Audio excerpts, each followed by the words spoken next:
अस्सलाम वालेकुम वरहमतुल्लाहि वबरकातुहू। इल्म रियाज़ी हिस्सा अव्वल जमात 10वीं में ये हमारी वीडियो नंबर 3 है, जिसमें हमारा पहला सबक शुरू है, जिसका नाम है दो मुतग़य्यर ख़ती मसावत। आज की वीडियो का जो हमारा उन्वान है वो है मुरब्बा क़ालिब और क़रामर के उसूल से मिसालें किस तरह से सॉल्व होती है। आइए सबसे पहले मुरब्बा क़ालिब क्या होता है इसके बारे में हम जानते हैं। तो प्यारे बच्चों, यहाँ पर देखिए, एक हम यहाँ पर एक क़ालिब बना रहे हैं, एक डिटर्मिनेंट बना रहे हैं इस तरह का, जिसमें हमारे 4 अरकान हैं,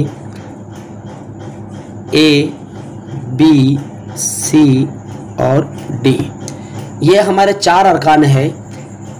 अब इनका हमें मुरब्बा क़ालिब करना है। क्या करना है? हमें इनका मुरब्बा क़ालिब करना है।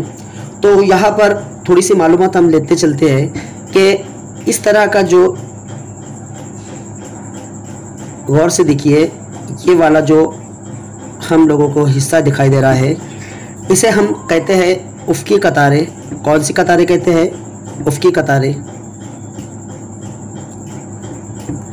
ये हमारी है उफ़क़ी कतारें।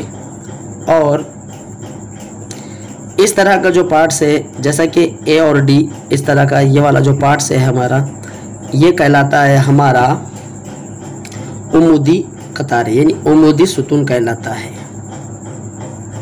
अब हम इसको मुरब्बा क़ालिब क्यों कहते हैं? तो प्यारे बच्चों, यहाँ पर देखिए कि हमारे पास उफ़क़ी कतार में 2 उफ़क़ी कतारें हैं और 2 उमूदी कतारें हैं। तो इस तरह से ये हमारी 2 दर्जा वाली,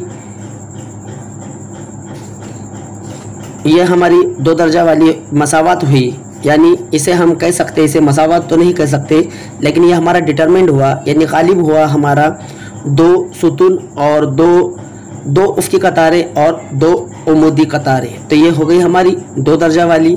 तो इस तरह की, यानी जिस क़ालिब में 2 उफ़क़ी कतारें और 2 उमूदी सुतून होते हैं, उसे हम मुरब्बा क़ालिब कहते हैं। और इसका दर्जा जो होता है वो दर्जा 2 कहलाता है। ओके, अब इसका फार्मूला हम लोग यहाँ बनाते हैं। किस तरह से इसका फार्मूला रहेगा, देखिए यहाँ पर हम लिखते हैं इसको दोबारा से, ए, बी, सी और डी।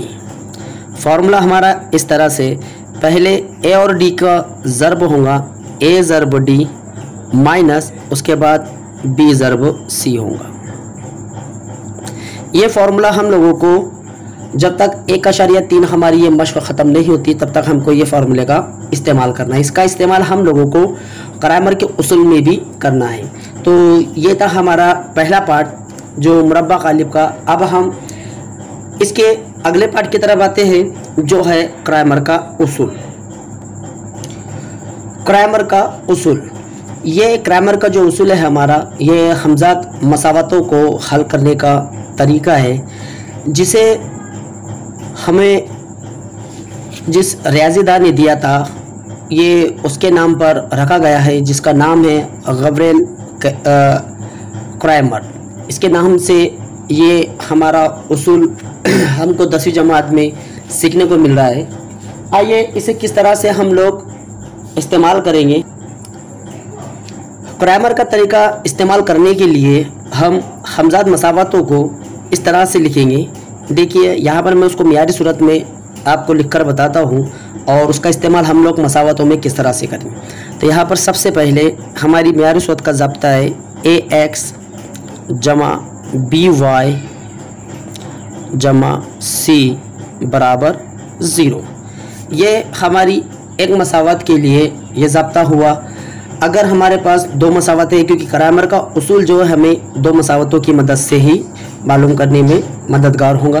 तो यहाँ पर देखिए, हम यहाँ पर दूसरी मसावत लेते हैं, यानी हमारा जो मियारी सूरत है इसी तरह से हम लोग लिखते हैं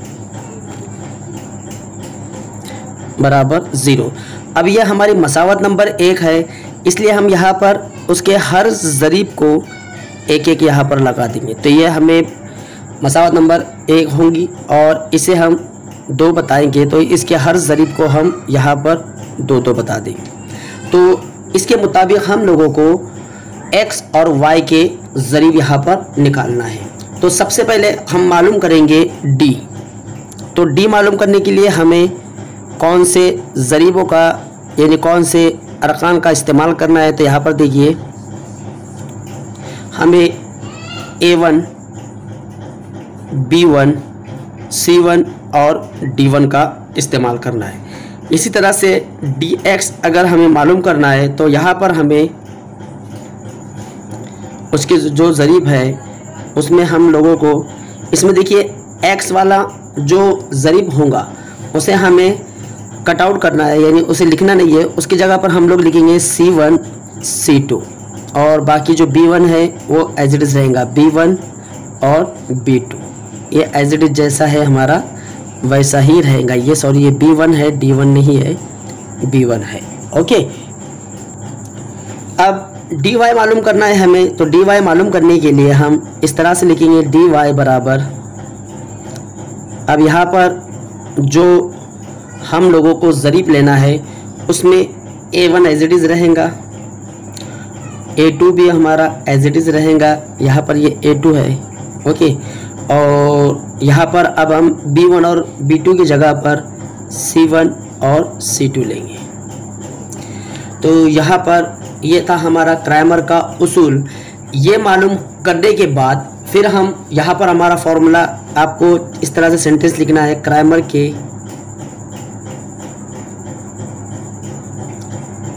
उसूल के मुताबिक, इस तरह से आपको लिखना है। और क्रैमर का जो उसूल है वो इस तरह से, अगर आपकी मसावत x में अगर हो तो आप यहाँ पर x लिखिए, कोई भी मुतगैर में अगर आपकी मसावत हो आपको यहाँ लिखना है। फॉर्मूला आपका रहेगा dx अपॉन d, कॉमा अगला ये रहेगा y बराबर dy बटे d। ये है हमारा क्रैमर का उसूल। चलिए अब हमने यहाँ पर देखा, चलिए अब इन तीनों बातों का हम इस्तेमाल करते हैं और हमारा 3.1 का सवाल नंबर 1 जो हमारी सरगर्मी है उसे हम छोड़ते हैं। चलिए जैसे जैसा हम लोगों जैसा कि मुरब्बा कालिब कैसा सॉल्व करेंगे इस पर मिसालें देखेंगे और उसके बाद क्रैमर का उसूल किस तरह से सॉल्व करना है उस पर भी हम लोग मिसालें देखेंगे। हम शुरू करते हैं मशकी सेट 1.3 का पहला सवाल। ये सरगर्मी हमें 2 मास के लिए इम्तिहान में पूछी गई थी नवंबर 20 में। तो देखिए यहाँ पर किस तरह से हमको ये सरगर्मी मुकम्मल करनी है। हमें बोला गया है कि सही आदात की मदद से खाना पूर कीजिए, इस तरह से यह हमारी सरगर्मी है। तो प्यारे बच्चों यहाँ पर देखिए, जैसा कि मैंने आपको बताया था कि हमारा जो फार्मूला है वो फार्मूला कुछ इस तरह से हमने लिखा था, यानी A, B, C और D।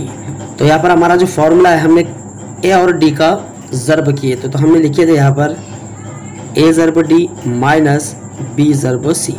इसको जहन में रखते हुए आप लोगों को ये सरगर्मी मुकम्मल करना है। तो यहाँ पर देखिए ये A आप कंसिडर कीजिए कि 3 जो है हमारा A है, B जो है हमारा ये 2 है और C इसी तरीके से C हमारा 4 है और D हमारा 5 है।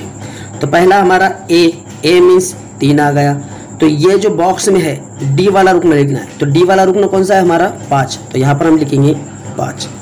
इसी तरीके से माइनस B वाला रुकन हमारा कौन सा है 2 और C वाला रुकन हमारा 4 दिया हुआ है, तो यहाँ पर हम लिखेंगे 2। आइए पहले इन दोनों की ज़र्ब करते हैं। तो इनकी ज़र्ब होगी हमारी 15। ओके, अब 15 में से 8 अगर हम माइनस करते हैं तो हमारा जवाब बचता है 7। ये 2 मास के लिए सरगर्मी हमें इम्तिहान में पूछी गई थी 2020 के पेपर में, नवंबर के 2020 के पेपर में हमें यह सवाल पूछा गया था। अब आइए मुरब्बा कालिब, हमको मश्क सेट 1.3 में मुरब्बा कालिब पर 3 मिसालें दी गई है। आइए इन तीनों मिसालों को हम सॉल्व करते हैं। जैसा कि यहाँ पर हमने अभी ऊपर देखा ये फार्मूला यहाँ पर आपको दिखाई दे रहा है, ये फार्मूला, इसी फार्मूले की मदद से हम लोग मुरब्बा कालिब की ये तीनों मिसालें सॉल्व करेंगे। तो फार्मूला हमारा क्या दिया हुआ है AD माइनस BC। तो आप ये देखिए पहले इन दोनों की ज़र्ब करना है। तो चलिए अब इनकी ज़र्ब करते हैं। कॉस में आप लिखिए -1 ज़र्ब 4, क्योंकि ज़ाब्ते में हमारा माइनस है इसलिए हम माइनस यहाँ इस्तेमाल करेंगे। उसके बाद इन दोनों का ज़र्ब करेंगे 7 ज़र्ब 2। आइए पहला कॉस सॉल्व करते हैं। 4 का 4।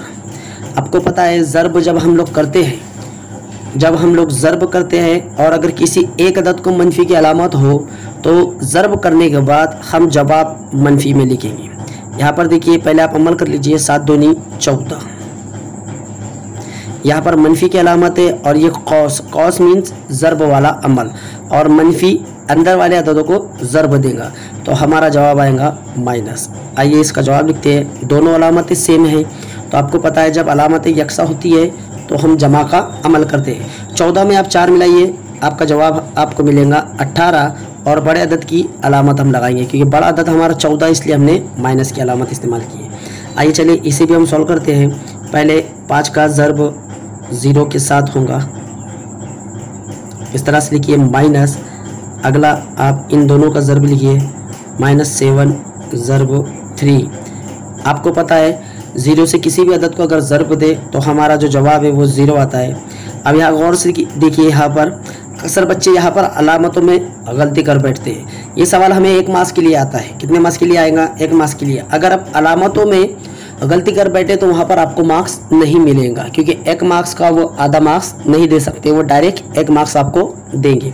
ये बात का आपको ख्याल रखना है। तो उसूल जो है हमारे जो उसूल है रियाजती उसूल, उसको आपको जहन में रखना है। देखिए कौस, जैसा कि मैंने अभी आपको मिसाल में कहा कि कौस यानी ज़र्ब का अमल, जब मनफी के साथ ज़र्ब होगा तो हमारा जवाब मिलेगा जमा। ओके, आप 7 और 3 के साथ आप ज़र्ब का अमल कीजिए। 7 या 21। अब यहाँ पर देखिए 21 में अगर हम सिफर मिलाते हैं तो हमारा हासिल जवाब हमें 21 मिलता है। ओके, अब इसके बाद ये जो तीसरा सवाल है ये हमारा कसर पर डिपेंड करता है। चलिए वैसा ही रूल जैसा हमने किया था, इन दोनों की ज़र्ब कीजिए पहले। तो यहाँ पर हम बराबर की निशानी लेते हैं और 7/3 ज़र्ब 1/3, इस तरह से आप कॉस बनाकर इसे बता सकते हैं। माइनस फिर अगले कॉस में आप बताइए 5/3 ज़र्ब 3/2, इस तरह से आपने लिखा। चलिए अब इसे सॉल्व करते हैं हम लोग। आपको अच्छी तरह से पता है कि कसरों के दरमियान में जब ज़र्ब का अमल होता है तो ऊपर वालों की ज़र्ब होती है और नीचे वालों की ज़र्ब होती है। तो 7 × 7 और 3 दूनी 6 नफ़ी। यहाँ पर भी उसी तरीके से 5 या 15/6। अब यहाँ पर देखिए दो कसरों में तफरीक का अमल हो रहा है, लेकिन गौर करें तो उनका जो नसब नुमा है, नसब नुमा हमारा सेम है। तो मसावी नसब नुमा की बेस पर हम क्या करते हैं कि अगर 2 कसरों में उनका नसब नुमा सेम हो तो हम नसब नुमा को एक दफ़ा लिखते हैं और ऊपर जो भी अदद है, जो भी अलामत है, उसको वहाँ पर इस तरह से लिख देते हैं। तो यहाँ पर देखिए, चलिए आप ऊपर वाला जो है हमारा 15 है, 15 में से 7 आप माइनस कीजिए, कितना बचेगा? 8। लेकिन बड़ा अदद हमारा 15 का मनफी का है, इसलिए मनफी की अलामत /6। अब ये दोनों के दोनों अदद जो है हमारे 2 के पाड़े में आते हैं। 8 जो है 4 नंबर पर आता है और 6 जो है 3 नंबर पर हमें आता है। ये था हमारा मशकी सेट 1.3 के 2 सवाल। आइए अब हम मुरब्बा कालिब पर किस तरह से मिसालें सॉल्व की जाती है, अब हम इसको आने वाली हमारी नेक्स्ट वीडियो में देखेंगे। चलिए हमको इजाज़त दीजिए। अस्सलाम वालेकुम।